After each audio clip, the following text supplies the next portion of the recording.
아멘. 우리 예수님 우리의 소망이십니다. 우리는 죽은 자가 아니라 그 부활 소망 때문에 산 자가 되었습니다. 그 믿음을 다해서 예수 열방의 소망, 예수 내 영혼의 소망 우리 찬양하시며 은혜의 보좌 앞으로 나갑니다. 예수 열방의 소망, 예수 우리의 위로자, 주는 온 땅의 영원한 소망. 예수 어둠 속의 빛, 예수 변함없는 진리, 주는 온 땅의 빛이 되시네. 우리 위해 죽으시고 다시 사신 생명, 우리 위해 죽으시고 우리 위해 죽으시고 다시 사신 생명의 주, 주님만이 소망이요 변함없는 반석이라, 주님만이 온 세상을 비추시네. 죽음에서 부활하신 우리 구주, 평강의 왕, 주를 믿는 모든 자의 소망 되시는 예수 그리스도. 주를 믿네. 우리 힘차게 우리 영혼 깊은 곳에서부터 고백합시다. 예수 열방의 소망, 예수 열방의 소망, 예수 우리의 위로자, 주는 온 땅의 영원한 소망. 여러분의 예수님이십니다.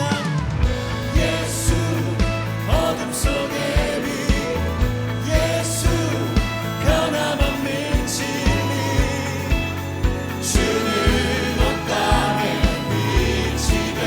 우리 위에 이 땅에 오셨습니다.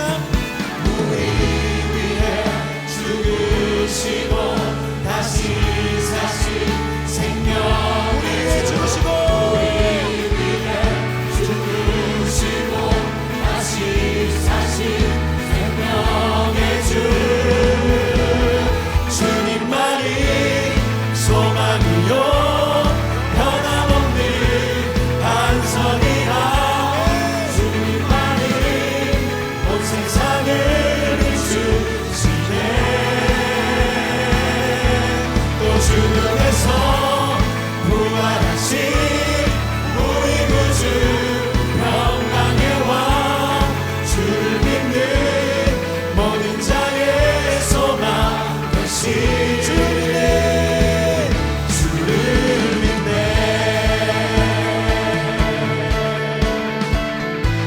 주님 우리 위에 죽으셨습니다. 우리 위해 죽으시고 다시 사신 우리 귀한 복음을 우리 선포했으면 좋겠어요.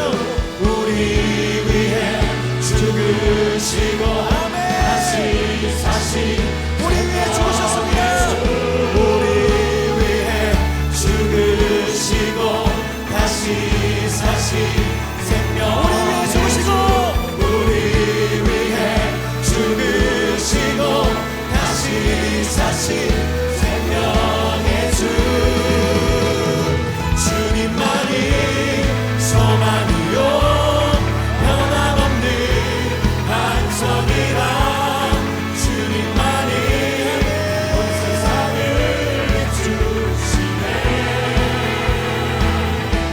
또 죽음에서 부활하신 우리 구주, 평강의 왕, 주를 믿는 모든 자의 소망. 한번 더 고백하십니다. 주님만이 소망입니다. 주님만이 소망이요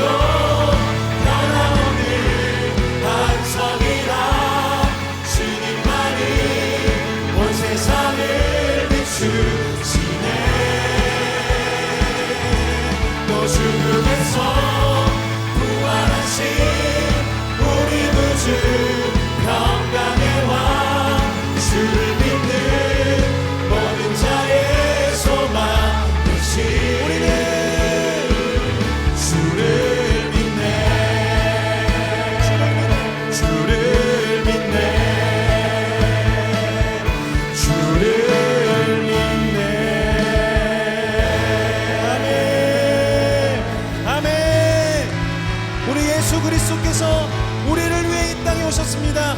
우리를 위해 십자가 지셨고요, 우리를 위해 부활하셨습니다.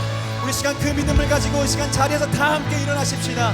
우리를 위해 부활하신 주님의 영광이 이 예배당 가운데 넘치도록 충만합니다. 내 눈 주의 영광을 보내 우리 찬양하시며 은혜의 보좌 앞으로 나가겠습니다.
다시 한번 큰 영광의 박수, 우리가 할 수 있는 가장 존귀한 영광의 박수를 주님 앞에 올려드리십시다. 아멘.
Via Dolorosa in Jerusalem that day, the soldiers tried to clear the narrow street, but the crowd pressed in to see the man condemned to die on Calvary.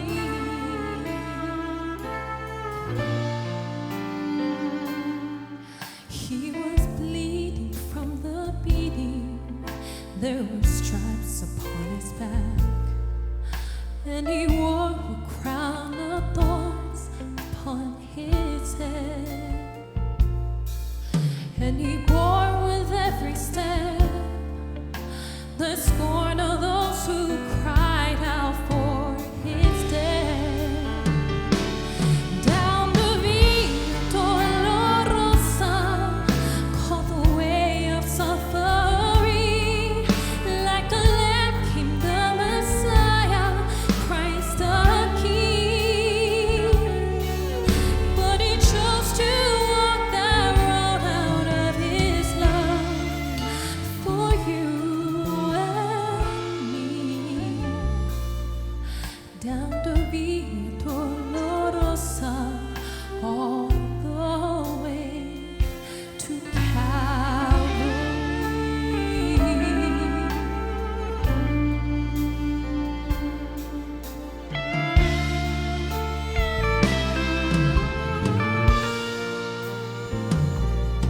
사람들이 말을 했네, 이제 모두 끝이라고.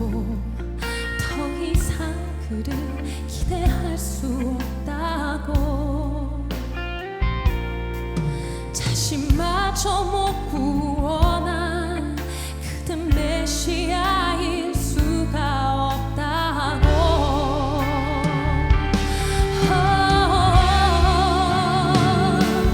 갈보리의 그 길만이 진정 구원의 길인 것을 그 누구도 이해할 수 없었지만, 너와 나를 향한 하나님의 사랑 때문에 주님은 그 길을 걸어가셨네. 고난의 길, 십자가에서 흘린 보혈은 예루살렘 유다와 땅끝까지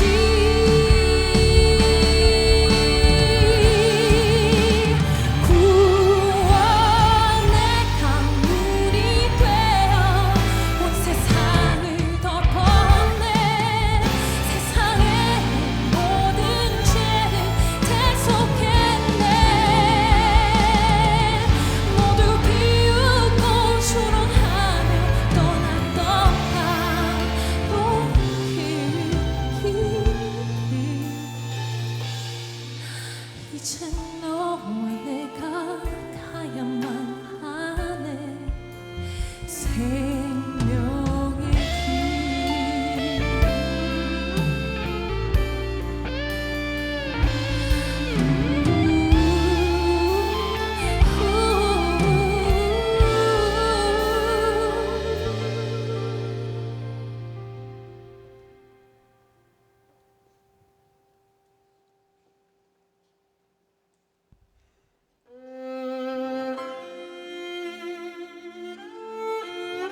것이 되셨네. 주 사랑과 그 공의로 세상을 구원하셨네. 십자가에 주 달리사 그 진노를 거두셨네. 내 모든 죄 담당하신 주의 안에 살리라.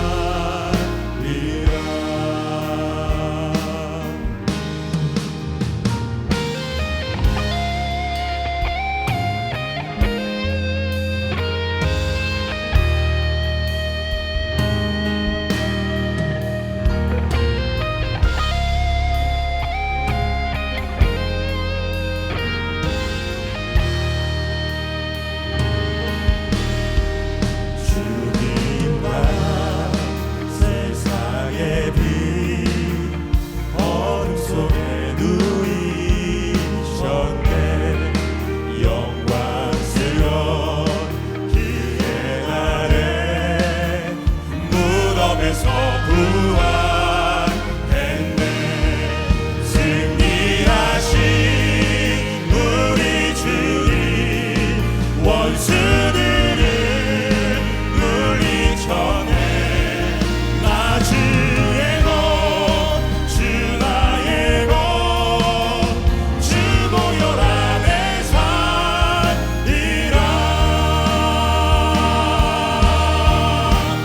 굳건한 반석이시니 그 위에 내가 서리라.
오늘 말씀의 제목은 부활은 이런 것입니다. 오늘 고린도전서 15장에 나오는 부활이 어떤 것인지를 여러분들에게 한번 설명하고 우리들이 믿음으로 고백하는 시간을 가지려고 합니다.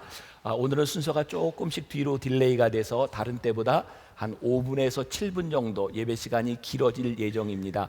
못 견딜 사람은 지금 나가시고 조금 인내를 가지고 시간을 기다리시면 좋겠습니다. 괜찮아요. 가실 사람 가세요. 네. 지난 부활절 때 우리가 예배드리는 마음이 참 무거웠습니다. 그렇죠?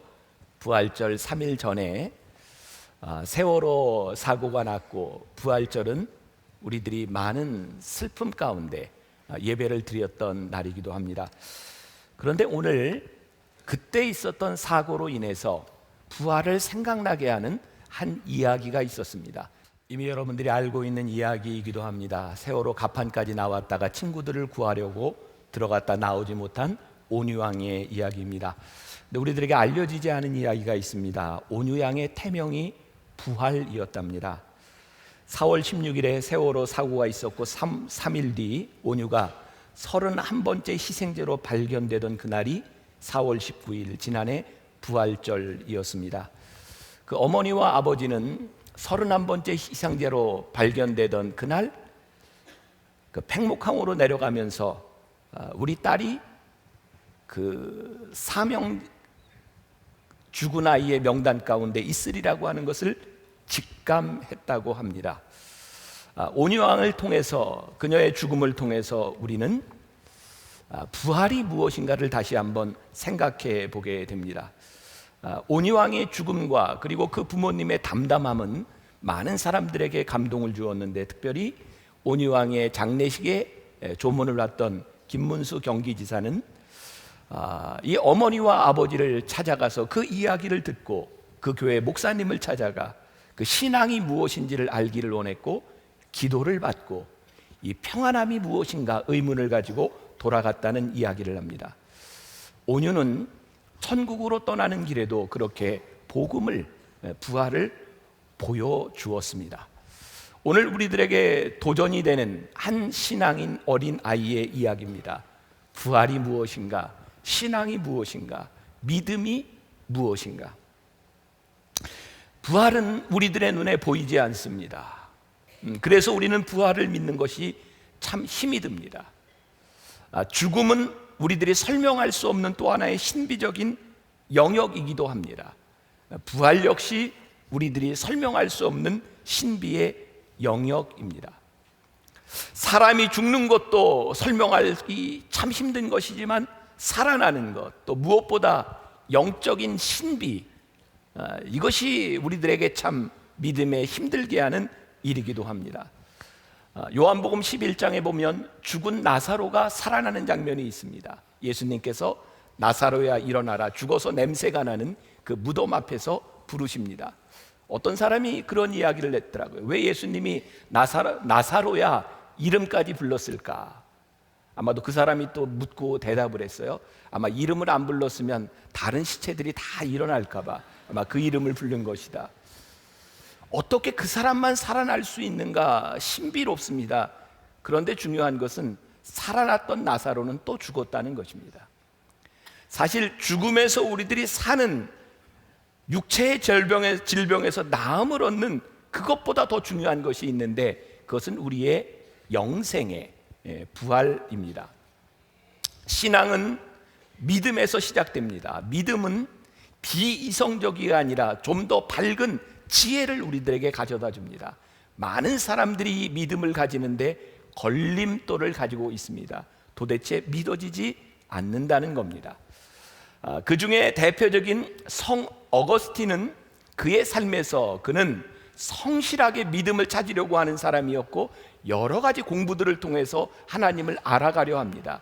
그러나 그가 하나님을 만나는 신비한 체험을 하고 난 이후에 그는 고백록에서 이런 말을 합니다. 나는 알므로 하나님을 믿으려 하였으나 믿음으로 하나님을 알게 되었다.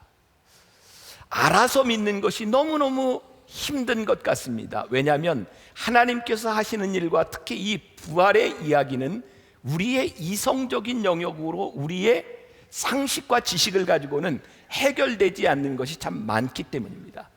우리의 신앙의 문제는 무엇인가요? 눈에 보이지 않는다는 거예요. 내가 믿을 수 없다는 것입니다. 내가 믿을 수 없는 것이 믿어지기 시작할 때 우리의 신앙의 눈이 띄어지기 시작합니다. 오늘 본문 말씀 35절에 사람들이 가지는 의문이죠. 누가 묻기를 죽은 자들이 어떻게 다시 살아나며 어떠한 몸으로 오느냐 하리니, 여기에 대한 대답이 36절부터 나와 있어요. 어리석은 자여, 내가 뿌리는 씨가 죽지 않으면 살아나지 못하겠고, 내가 뿌리는 것은 장래의 형체를 뿌리는 것이 아니요 만일 다만 밀이나 다른 것의 알맹이뿐이로되 하나님이 그 뜻대로 그에게 형체를 주시되 각 종자에게 그 형체를 주시느니라. 이게 무슨 말인지 아시죠? 우리들이 씨를 뿌립니다. 우리는 장래의 형체를 뿌리는 것이 아니라 씨를 뿌릴 뿐입니다. 씨가 죽습니다. 그리고 하나님께서 또 다른 형체를 만들어 주십니다. 이것은 신비입니다. 우리들이 쉽게 이야기하지만 이것을 우리들이 어떻게 설명할 수 있겠습니까? 생명의 신비, 요즘 생명공학, 유전공학이 참 많이 발달하는 시대에 있습니다. 앞으로 이 세상이 미래에 어떤 엄청난 일들이 일어날지 모릅니다. 그러나 모든 유전공학 역시 생명에서부터 시작됩니다. 생명의 신비를 풀 방법이 우리들에게는 없습니다. 불교에서는 윤회 사상을 이야기합니다. 너희들이 산대로 다음 생에 태어날 것이다. 윤회 사상이 사람들로 하여금 선하게 살아갈 수 있는 동기를 유발할지 모르지만 생명의 근원에 대해 설명하지 못합니다. 여러분, 우리의 신앙이요, 창세기의 창조를 믿는 순간 모든 것이 풀려집니다. 그런데 창조가 믿어지지 않으면 아무것도 설명할 방법이 없습니다. 하나님께서 우리를 창조하신 그것, 무에서부터 유를 창조하신 그 신앙에서부터 우리의 믿음이 고백되고 부활이 우리들의 눈에 보이기 시작합니다. 우리 농사를 짓는 분들, 저는 농사를 지어보지 않았지만 예전에 우리 외갓집에 할머니 댁에 가보면 그걸 종자라고 하나요? 다 옥수수를 다 먹어도 안 먹는 옥수수가 걸려 있습니다. 그게 뭐 하려고 그러죠? 다음에 심으려고 그거를 종자라 그러나요? 알려주세요. 제가 몰라서 묻는 거예요. 종자? 네. 씨종자. 고맙습니다. 감자도 고구마도 우리들이 수확을 해서 다 먹지만 남겨두는 것이 있습니다. 놀라운 것은 그 남겨진 것을 통하여 새로운 생명이 만들어진다는 겁니다. 참 놀랍지 않습니까? 여러분들 너무너무 당연스러우세요? 식물에게만 그런 것이 아니라 동물의 영역에도 저는 참 놀랍다는 생각을 합니다. 제가 우리 교인들과 함께 사할린의 영성훈련을 인도하러 갔을 때입니다. 그때 그 사할린은 8월에 얼마나 연어가 많이 잡히는지 사람들이 그 사할린에 인사하는 연어를 포크레인으로 이렇게 떠서 잡는 걸 봤어요. 그래서 우리 선교팀들도 영성훈련이 끝나고 난 다음에 하루 연어를 잡으러 갔어요. 바다에서부터 육지로 올라오는데 이렇게 서가지고 몽둥이 들고 떠오르는 연어를 탁탁 쳐서 연어를 잡았던 기억이, 연어가 너무너무 많았어요. 거기 열흘을 있는 동안 우리 팀들의 가장 심한 욕이 연어나 먹어라. 그게 제일 심한 욕이었어요. 매끼 연어를 먹었어요. 근데 그 연어가 이만해요. 여러분, 연어 알을 보셨습니까? 아마 눈알보다 조금 작은 알을 먹습니다. 여러분, 그 알에서 그만한 연어가 만들어진다는 것이 참 신비롭지 않습니까? 이거 가지고 안 신비로우면 캐비어라는 거 있죠? 여러분, 상어알, 그것은 정말 작습니다. 근데 연어보다 훨씬 더 큰 상어가 만들어집니다.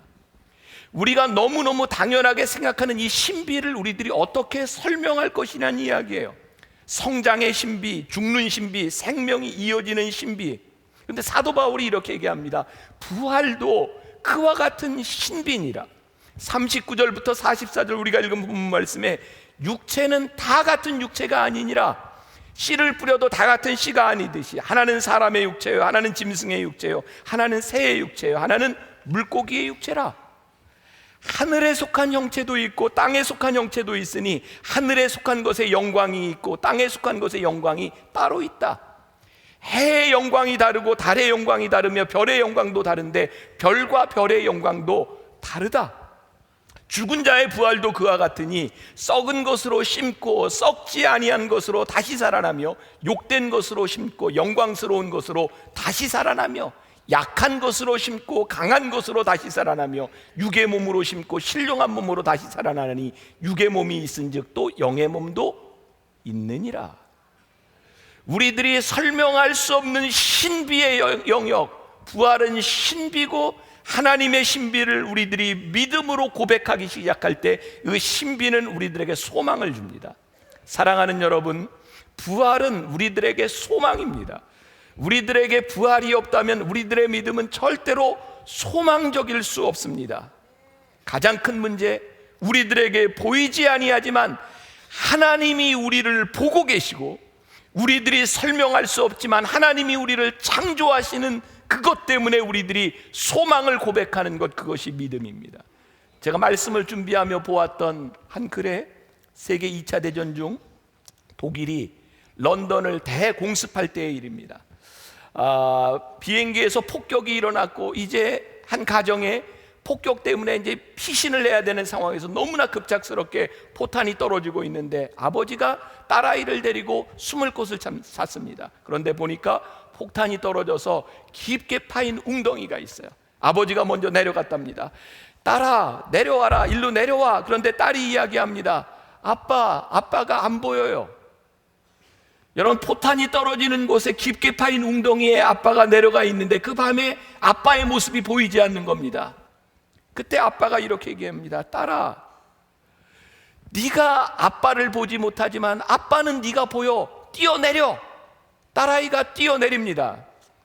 딸아이가 뛰어내릴 수 있었던 것은 아버지의 모습이 보이기 때문이 아니라 아버지를 믿는 믿음 때문에 딸은 캄캄한 곳으로 자기 몸을 던집니다. 딸아이를 보고 있던 아버지가 딸아이를 붙잡아 줍니다. 하나님, 우리가 믿을 수 없어요. 우리들이 이해할 수 없어요. 그런데 우리들이 하나님을 믿기 때문에, 하나님의 말씀을 의지하기 때문에 우리들이 부활의 신앙으로 살아갈 수 있습니다. 그것이 우리의 믿음이고, 이 믿음이 있는 자는 죽음을 두려워하지 않기 때문에 세상 사람들과 다른 인생을 살아갈 수 있게 되는 거죠. 여러분, 그런 생각 해보셨어요? 우리들이 가지고 있는, 우리가 알고 있는 이 세상이 전부가 아니라 우리들이 알지 못하는 세상이 있다고 하는 것. 호트는 그 소리를 듣고 그 작은 씨 속에 들어있는 그 마을 시장과 교통하기 시작합니다. 어떻게 하면 저 속에 있는 생명을 구할까? 모든 생명이 귀한데 아무도 믿어주지 않습니다. 저기에 캥거루가 저 마을의 대장입니다. 나쁜 캥거루입니다. 그래서 호튼을 위협합니다. 야, 그 세상이 없다고 얘기해. 그럼 너 살 수 있어. 아니면 너 죽일 거야. 호튼에게 고민이 됩니다. 그냥 부인하면 될 일인데 도저히 부인하지 못합니다. 왜? 그곳에 생명이 있기 때문입니다. 결국 호튼은 목숨을 걸고 부인할 수 없느라고, 그리고 그곳의 생명을 살려야 된다고 이야기를 합니다. 저는 만화 영화지만 저것을 보면서 굉장히 복음적인 의도가 있는 만화 영화였다라는 생각이 듭니다. 도저히 포기할 수 없는 것, 내가 그 생명을 알았기 때문에 포기할 수 없는 것 때문에 부활을 전하고 예수님을 전할 수밖에 없었던 사도 바울의 마음이 바로 고린도전서 15장에 나와 있어요.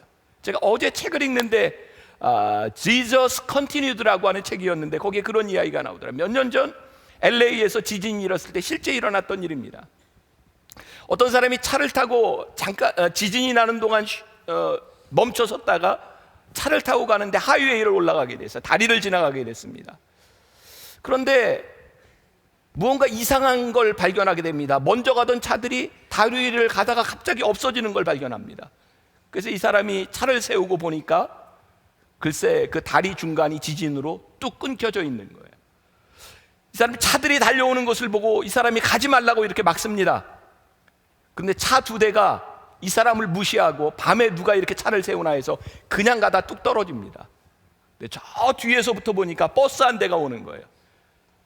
이 사람이 목숨을 걸고 저 버스를 멈춰서야 되겠다 생각하고 앞에서 손을 흔듭니다. 버스에서 막 하이빔을 치고 비키라고 빵빵거립니다. 근데 이 사람이 끝까지 비키지 않습니다. 버스를 세웠습니다. 그리고 나와서 보고는 그 다리가 잘려진 걸 보고는 버스 기사와 모든 승객들이 버스를 돌려놓고 모든 사람들이 오지 못하도록 막습니다. 어쩌면 이 말씀을 준비할 때 그 책을 보게 하셨는지, 사도 바울에게 이런 마음이었구나. 아니, 호튼이라고 하는 이 코끼리에게 이런 마음이었구나. 적에 들어가면 죽는데 살려야 되는데 도대체 사람들이 믿지 않는 것, 그래서 목숨을 걸고 저 생명을 구할 수밖에 없었던 그 마음, 그게 사도 바울이 부활장을 썼던, 부활을 이야기할 수밖에 없었던 그런 마음이구나. 아무리 내가 어려움을 당하고 사람들에게 핍박을 받고 돌을 맞고 채찍을 맞아도 내가 도저히 그만둘 수 없는 것, 저들을 살려야 되겠다고 하는 그것을 보았던, 부활을 체험했던 사람의 모습이었구나. 아마 사도 바울 당시에 많은 크리스찬들이 어려움을 당하면 신앙을 포기하거나 아니면 조그마한 유혹과 정욕, 쾌락에 넘어지는 사람들이 많았던 것 같아요. 사도 바울이 이렇게 얘기합니다. 고린도전서 15장 19절에서 유명한 말씀이죠. 만일 그리스도 안에서 우리가 바라는 것이 다만 이 생에 살 뿐이면 모든 사람 가운데 우리가 더욱 불쌍한 자이니라. 만일 우리들이 이 생을 바라보고 살아가는 것이 끝이라면 너희들이 정욕에 넘어지지 않고 유혹에 넘어지지 않고 너희들이 그 진리 때문에 죽을 수도 있다고 하는 것이 얼마나 바보 같은 일이냐. 그러나 우리들에겐 소망이 있기 때문에 우리들이 살아가는 이 세상은 두 가지 세력이 존재합니다. 생명의 세력이 있고 죽음의 세력이 있습니다. 죽음의 세력은 끊임없이 생명의 세력을 잡아 끌려고 합니다. 우리들로 하여금 하나님의 자녀가 되지 못하도록 합니다. 저는 기독교 역사를 바라보며 무슨 어떤 논리적으로 어떤 설명보다 우리가 믿는 이 신앙보다 더 많은 이단들이 없었다는 거예요. 지난 2000년 동안 수없이 많은 이단들과 그리고 지금도 수없이 많은 이단들이 있고 우리나라에는 지금 10명이 넘는 하나님이 활동하고 계세요. 그리고 10명이 넘는 예수님도 활동하고 계세요. 도대체 이런 일들이 왜 일어나고 있는가? 우리는 흔히 이런 것을 짝퉁이라고 합니다. 여러분들 짝퉁, 여러분 명품 중에 짝퉁이 제일 많은 명품이 뭔지 아세요? 루이비통하고 몽블랑이랍니다. 근데 이유가 있더라고요. 루이비통하고 몽블랑은 절대로 세일을 하지 않는답니다. 그냥 폐기 처분을 한답니다. 그래서 절대로 값을 내리지 않기 때문에 루이비통하고 몽블랑은 짝퉁들이 많이 만들어져 가고 있다는 거예요. 저는 우리 기독교가 우리의 신앙을 포기하고 타협했더라면 이렇게 사이비들이 많이, 이단들이 많이 일어나지 않았을 것이라고 생각합니다. 이 신앙은 없어졌을 것이라고 생각합니다. 그런데 우리들이 끝까지 포기할 수 없었던 이 부활의 신앙, 우리들이 끝까지 놓을 수 없었던 이 부활의 신비 때문에 우리가 믿는 이 신앙은 그동안 수없이 많은 핍박 가운데서도 이렇게 이 자리에까지 오게 되었고 우리들이 예배를 드릴 수 있어요. 마케팅의 귀재라고 불리는 KTF의 그 조소환 씨가 모티베이터라고 하는 책을 썼습니다. 그분이 이런 말을 합니다. 물건의 가치를 지키려면 절대로 값을 내려서는 안 됩니다. 값을 내리는 순간 물건을 먼저 산 사람들이 실망을 하게 되고 그 다음부터는 물건의 가치가 상실됩니다. 가장 귀한 것일수록 그것을 모방하는 것들이 나옵니다. 그런데 기억하셔야 합니다. 가짜는 어디까지나 가짜라는 겁니다. 바카스가 히트를 치기 시작하자 병 모양 똑같은 글씨에 유사한 제품들이 수십 개가 쏟아졌습니다. 비타 500이 히트를 치자 비타 100, 비타 1500 등 역시 유사 제품들이 수없이 출시됐습니다. 물 먹는 하마가 인기를 얻자 물 먹는 젖소, 물 먹는 암소, 물 먹는 코뿔소 등 제습제 시장이 완전 동물농장이 됐습니다. 이런 주변 제품은 얼마나 팔릴까? 팔리기는커녕 결국 바카스, 비타 500, 물 먹는 하마를 소비자의 마음속에 공고히 박히게 하는 역할을 합니다. 다시 말하면 1등 브랜드를 더욱 1등으로 만들고 죽음을 맞습니다. 우리가 이 신앙을 절대로 포기할 수 없는 것이 부활의 신앙입니다. 누가 뭐라고 해도 포기할 수 없는 겁니다. 그리고 정말 놀라운 것은 지금 이 시대의 이단들로 인해서 우리들이 얼마나 힘이 듭니까? 아니 모든 교회가 그런 것이 아닌데 갑자기 어떤 목사라고 하는 사람들이 나와서 이상한 짓을 해서 교회를 욕먹게 합니다. 세상 사람들은 잘 몰라요. 그게 진짜 기독교인지 아니면 이단인지. 우리를 너무너무 힘들게 하는 그 이단들이 수천 년 동안 있어요. 그런데 저는 분명히 믿습니다. 그 이단들로 인하여 잘못되는 것이 아니라 더욱더 어떤 신앙이 올바른 것인지 빛나게 될 것이라는 것입니다. 우리가 믿는 이 부활의 신앙과 부활의 소망을 가지고 우리들이 신비한 이 영역을 가지고 우리들이 믿음을 지키게 될 것이라는 사실입니다. 믿음에 가짜가 많습니다. 여러분, 부활의 신앙을 믿는다고 하는 게 뭡니까? 우리들이 서로 우리의 신앙을, 부활의 신비를 속일 때가 있습니다. 우리가 흔히 이야기하는 인과응보. 우리는 신앙생활을 하면서 소망을 이야기합니다. 그런데 언제부터인가 내가 이렇게 하나님 앞에 선행을 하고 내가 이만큼 신앙생활을 했으니 마치 투기하는 것처럼 하나님이 내 기도를 이루어지는 것이 소망이라고 이야기합니다. 아닙니다. 잘못된 신앙입니다. 부활의 신앙은 그런 것이 아닙니다. 부활의 신앙은 우리들이 목숨을 잃어도 그것이 끝이 아닌 것 때문에 부활의 소망을 가지고 우리들이 모든 것을 포기할 수 있을 때 그것이 부활의 신앙입니다. 여러분들이 오늘 예배를 드리며 여러분들의 헌신하는 것이, 여러분들이 하나님 앞에 여러분들이 희생하는 것들이 마치 여러분들의 꿈을 이루기 위해서 여러분들이 예배하고 기도하고 헌신한다면 그것은 부활의 신앙이 아닙니다. 단지 우리의 욕심일 뿐입니다. 부활의 신앙은 우리로 하여금 하나님 앞에 온전히 헌신하게 만들고 온전히 우리를 포기하게 만들고 온전히 우리의 죽음조차도 하나님 앞에 내어놓게 만드는 것입니다. 온유양이 가판까지 올라와서 아이들을 위해 다시 내려갈 수 있도록 했던 그 마음, 물론 누군가 선한 마음을 가진 의인도 있겠지만 적어도 신앙을 가지고 믿음을 지켰던 사람들이 그곳에 내려가서 생명을 구할 수밖에 없었던 그 가치, 그것은 그의 죽음이 죽음으로 끝나지 않는 부활의 신앙을 알았기 때문에 오늘 우리 크리스찬들에게 가장 강력한 믿음이 무엇일까요? 부활의 신비가 우리 가운데 살아있는 것, 그것이 부활입니다. 몇 해 전 사모님들을 위한 BTD를 인도할 때 유명한 복음성가 가수인 송정미 사모님이 와서 정말 땀을 뻘뻘 흘리면서 눈물을 흘리며 그렇게 찬양을 인도하고 간증했어요. 그때 저에게 인상적이었던 말이 있어요. 부족한 나를 하나님이 쓰시는 것은 늘 내가 하나님 앞에 잠잠할 때입니다. 내가 무엇을 바라고 열심히 할 때가 아니라 나의 영혼이 하나님 앞에 잠잠히 서 있을 때 하나님은 늘 나를 사용하십니다. 여러분, 부활의 신앙은 우리들이 하나님 앞에 하나님을 바라며 그 하나님을 바라는 그 믿는 믿음으로 우리들이 잠잠히 내 영혼이 하나님 앞에 서 있을 때, 그리고 부활의 신앙 때문에 우리들이 우리의 목숨과 우리의 모든 것들을 우리들이 하나님 앞에 내려놓을 수 있을 때, 그리고 그것이 가장 귀한 것임을 우리들이 하나님 앞에 선포할 수 있을 때, 우리가 소망을 잃을 때, 생명의 위협을 잃을 때, 그분이 나의 구원자가 되심을 우리들이 믿을 수 있을 때, 우리의 소망이 끝나지 않고 부활을 가진 사람들은 그 소망을 가지고 믿음으로 나아가는 것입니다. 오늘 부활절 그 신비함이, 우리의 죽음을 이기신 그 신비함이 오늘 여러분들 가운데 믿음으로 고백될 수 있기를 주님의 이름으로 간절히 축원합니다.